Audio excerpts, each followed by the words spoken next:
Bienvenidos al módulo 7. Soy Oscar Rossi y los acompañaré en los temas de esta lección.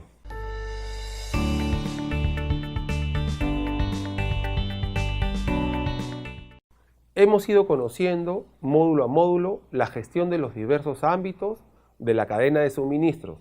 En esta lección abordaremos la gestión de la cadena logística internacional. En este contexto, es importante hacer un recuento de la evolución del sector transporte desde el año 2000.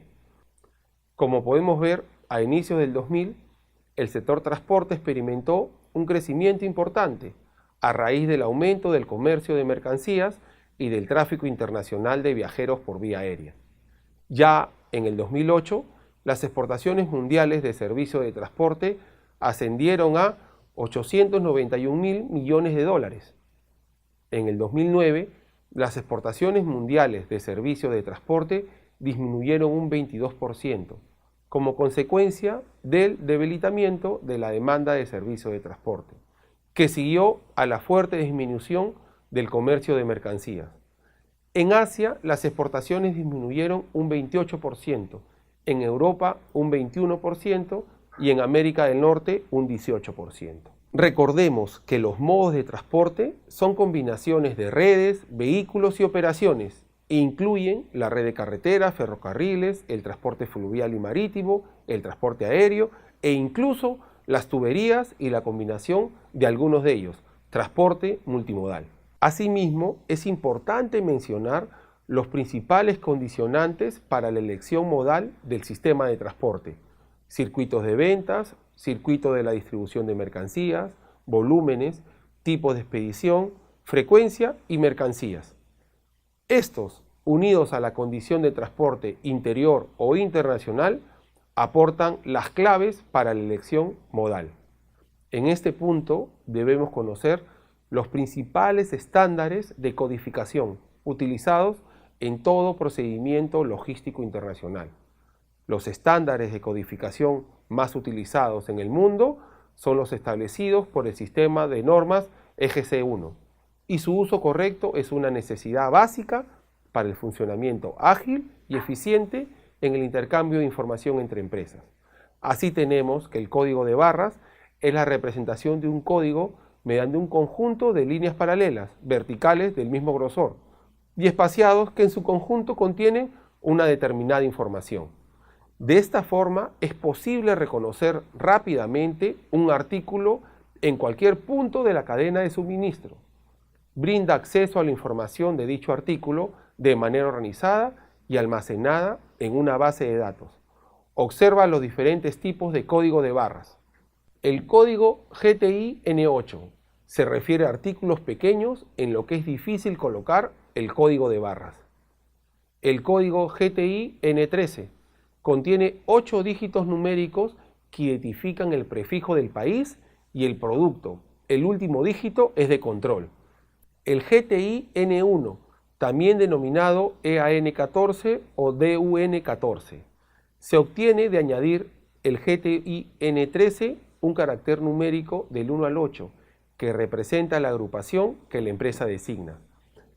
La codificación GS1-128 brinda información sobre características y trazabilidad, como pueden ser el número de lote, fecha de caducidad, producción, envasado, etc.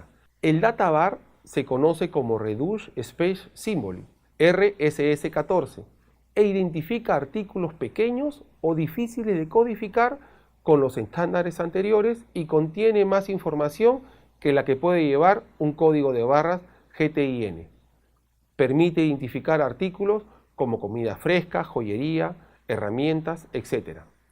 Y puede llevar número de series, número de lotes y fecha de caducidad. El código Data Matrix es un código de barras de matriz de 2 dimensiones, con forma cuadrada o rectangular. Son capaces de codificar datos de longitudes variables. Por lo tanto, el tamaño del símbolo resultante varía según la cantidad de datos codificados. Por ejemplo, para el caso de los productos del sector salud, se recomienda incluir el GTIN, número de lote, fecha de vencimiento y serial. Los códigos QR son un tipo de código de barras bidimensionales, La información está codificada dentro de un cuadrado y permite almacenar gran cantidad de información alfanumérica. En este punto es importante que mencionemos al contenedor como elemento clave para la optimización de los flujos físicos del transporte y la relación entre el tiempo de transporte y los costes logísticos globales. Te pido profundizar en tu material con respecto a la definición y características principales. Es momento de revisar el concepto y clasificación de los Incoterms. ¿Qué son los Incoterms? Son reglas internacionales fijadas por la Cámara de Comercio Internacional para la interpretación de los términos comerciales. Los grupos de Incoterms son 1. Grupo E o de salida, es Word. En este caso, el exportador-vendedor sitúa las mercancías a disposición del importador, que es el comprador, dentro de su propia fábrica o local. El importador es el responsable del transporte en todo el trayecto, así como de los documentos necesarios hasta su país. Grupo F o transporte principal no pagado, FCA, FAS o FAS y FOB. En este caso, el exportador tiene la obligación de hacer entrega de la mercancía a un transportista determinado por el comprador.